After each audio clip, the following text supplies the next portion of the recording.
Welcome to BRK health. నేను మీ స్వీయ వర్మ. ఈరోజు మనతో పాటు స్టూడియోలో ఉన్నారు డాక్టర్ వెంకటలక్ష్మి గారు, consultant pulmonologist and sleep medicine specialist and critical care specialist. Hi madam. Hello అండి. రీసెంట్గా కోవిడ్ చాలా విపరీతంగా విజృంభిస్తుంది. అసలు ఎలాంటి ప్రికాషన్స్ తీసుకుంటే కోవిడ్ బారిన పడకుండా, ఒకవేళ వచ్చినా కూడా ప్రమాదం లేకుండా బయటపడవచ్చు అంటారు? సో కోవిడ్ అనేది ఇప్పుడు మనం చూసే వేరియంట్ ఓమైక్రాన్ లాగే mild variant JN.1 descendant BA.2.86. So it's same like Omicron variant అనమాట. సో అంత సివియారిటీ ఉంటుందా లేదా, మనకి స్ప్రెడ్ అయితే ఎక్కువగానే ఉంది. That is because of the అంటే స్ట్రెయిన్ మ్యూటేషన్ అవుతూ ఉంటుంది. అది వైరల్ ఇన్ఫెక్షన్స్కి లక్షణాలు అవి. ఫ్లూ కానీ కోవిడ్ కానీ ఇంకా వేరే వైరసెస్ కూడా మ్యూటేట్ అవుతూ ఉంటాయి. అయినప్పుడు స్ప్రెడ్ ఎక్కువ ఉంటుంది ఒకరి నుంచి ఒకరికి. సో ఆ స్ప్రెడ్ ఎక్కువ ఉండడంతో నంబర్ ఆఫ్ కేసెస్ ఎక్కువ నోట్ అవుతాయి. దాని సివియారిటీ ఎలా ఉండబోతుంది అనేది మనకి ఓవర్ ద టైం 1-2 monthsలో తెలుస్తుంది. నంబర్ ఆఫ్ డెత్స్, ఎంతమంది హాస్పిటలైజ్ అవుతున్నారు, ఎంతమందికి మైల్డ్గా ఉంటున్నాయి, అది ఓవర్ ద టైం మనకు తెలుస్తుంది. బట్ మనం చేసుకోగలిగేది ఏంటంటే, కోల్డ్ వచ్చినప్పుడు, కాఫ్ వచ్చినప్పుడు ఒక 4 to 5 days మనమే సెల్ఫ్ ఐసోలేషన్ చేసుకుంటే అది సొసైటీలోకి స్ప్రెడ్ అవ్వకుండా ఉంటుంది. 1. దెన్ మిగతా వాళ్ళు కూడా అంటే ఓవరాల్ అందరూ సోషల్ డిస్టెన్సింగ్, హ్యాండ్ హైజీన్, మనం ఎప్పుడు చెప్పుకునేవే, క్రౌడెడ్ ప్లేసెస్లో వెళ్ళకుండా ఉండడం, ఇవన్నీ ఫాలో అవుతే స్ప్రెడ్ అనేది మనం తగ్గించుకోవచ్చు. మోస్ట్ ఇంపార్టెంట్లీ ఈ హాస్పిటల్ విజిట్స్ చేసినప్పుడు కూడా హాస్పిటల్లో ఉన్న పేషెంట్స్ నుంచి మనకు వచ్చి మళ్ళీ మనం సొసైటీలో స్ప్రెడ్ చేయడం, ఇది జరుగుతూ ఉంటుంది. So number of hospital visits ఇవి కూడా అంత అడ్వైజబుల్ కాదు.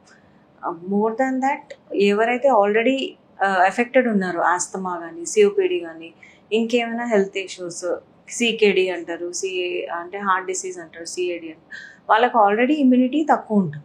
తక్కువ ఇమ్యూనిటీ ఉన్న వాళ్ళు ఇంకొంచెం జాగ్రత్తగా ఉండాలి. ఎల్డర్లీ సిటిజన్స్, చిన్నపిల్లలు, వీళ్ళకి సివియర్గా ఎఫెక్ట్ అయ్యే ఛాన్సెస్ ఉంటాయి. సో వాళ్ళు ఇంకొంచెం జాగ్రత్తగా మాస్కులు కానీ, క్రౌడెడ్ ప్లేసెస్లో వెళ్ళకుండా ఉండడం కానీ, ఫంక్షన్స్ ఇలాంటివి అటెండ్ అవ్వకుండా ఉంటేనే better. And 6 feet distance, social distancing most important. ఎందుకంటే ఇది పర్సన్ టు పర్సన్ స్ప్రెడ్ అవుతుంది కాబట్టి ఇది సోషల్ డిస్టెన్సింగ్తో మనం తగ్గించుకోవచ్చు.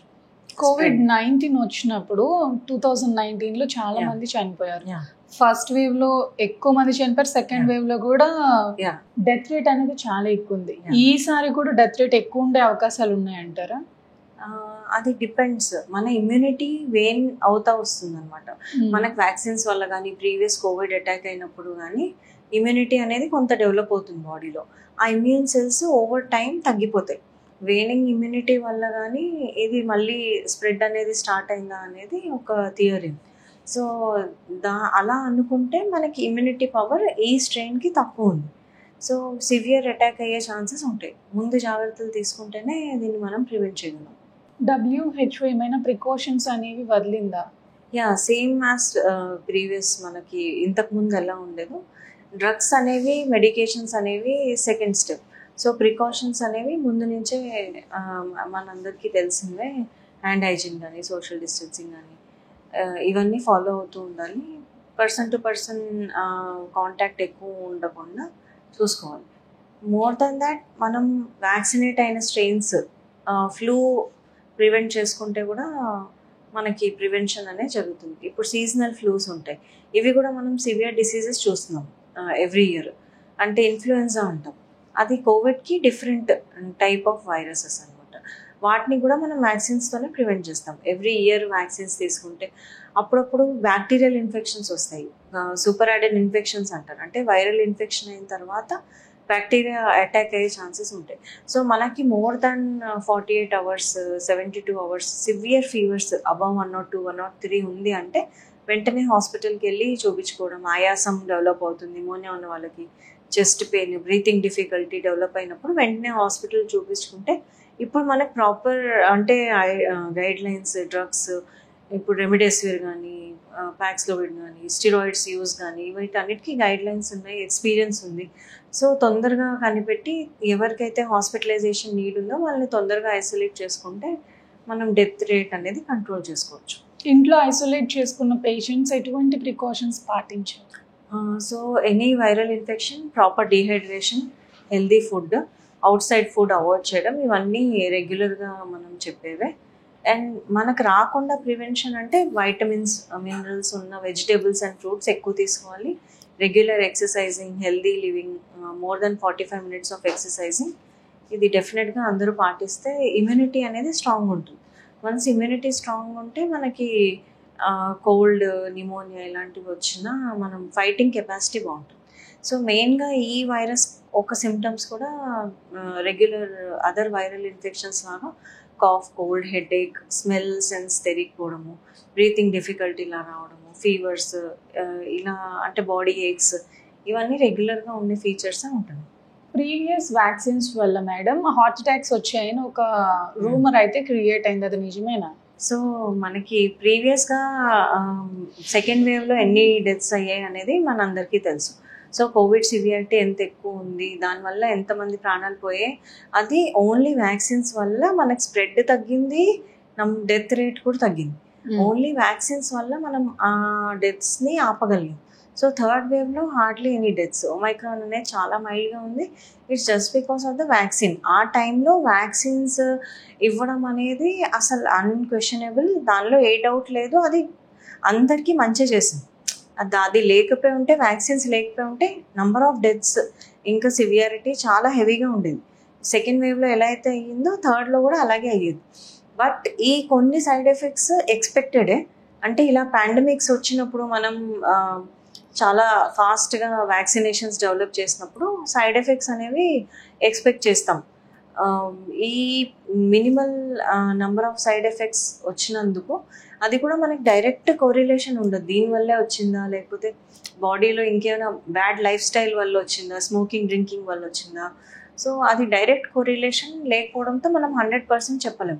But at the same time ఆ మినిమల్ సైడ్ ఎఫెక్ట్స్ వల్ల వ్యాక్సిన్స్ వల్ల వచ్చింది అనేది మనకి 100% గ్యారంటీ లేనప్పుడు వాటిని బ్లేమ్ చేయడం there is no point. Vaccines అనేది ఇవ్వాల్సిందే. అప్పుడు మనం వ్యాక్సిన్స్ తీసుకోవడం వల్లే మనం అందరం సేఫ్గా ఉన్నాం ఇవాళ. ఇప్పుడు మళ్ళీ ఏదైనా వ్యాక్సిన్ వేసుకోవాలా? ఇప్పుడు వచ్చిన స్ట్రెయిన్కి ఇంకా మనకి వ్యాక్సిన్ డెవలప్ అవ్వలేదు. సో వాట్ ఎవర్ వ్యాక్సిన్ ఉన్న వ్యాక్సిన్ ఈ స్ట్రెయిన్ అయితే కవర్ చేయదు. So there is no point మళ్ళీ తీసుకోవడంలో. అంత యూజ్ ఉంటుందా అనేది మనం చెప్పలేము. ఎక్కువ ఏ కంట్రీస్లో వ్యాప్తి చెందుతుంది? సో ప్రస్తుతానికి చైనా, సింగపూర్లో మనం హెవీ నంబర్స్ వింటున్నాము. ఇండియాలో కూడా more than about 250 number of cases చూసాం.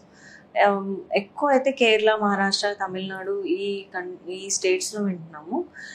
ఇప్పుడు ఆంధ్ర, తెలంగాణలో కూడా అక్కడక్కడ మనం ఐసోలేటెడ్ కేసెస్ అనేవి వింటున్నాం. సో ఇఫ్ ఎట్ ఆల్ ఈ స్టేజ్లో మనం ఆపగలిగితే సోషల్ డిస్టెన్సింగ్ వల్ల కానీ, హ్యాండ్ హైజీన్ మెయింటైన్ చేయడంలో కానీ నంబర్ ఆఫ్ కేసెస్ మనం ప్రివెంట్ చేయొచ్చు. అదర్ దెన్ దాట్ మనకి ఇప్పుడున్న మెడికేషన్స్లో ప్రాపర్గా అంటే ప్రివెన్షన్కి ఏమైతే లేదు. మనకి ఇంట్లో ఐసోలేషన్, హైడ్రేషన్, ఫ్లూయిడ్స్ తీసుకోవడం, ఫీవర్ వస్తే ఫీవర్ మేనేజ్మెంట్. వన్స్ బ్రెత్లెస్నెస్ పెరిగింది, లేకపోతే ఎవరికన్నా ఆల్రెడీ చాలా డిసీజ్ కండిషన్స్, ఎవరైతే ఆల్రెడీ చాలా సిక్ ఉన్న పేషెంట్స్కి సివియర్ నిమోనియా అయ్యే ఛాన్సెస్ ఎక్కువ ఉన్నాయి అనుకున్న వాళ్ళే హాస్పిటలైజ్ అవ్వాల్సి వస్తుంది.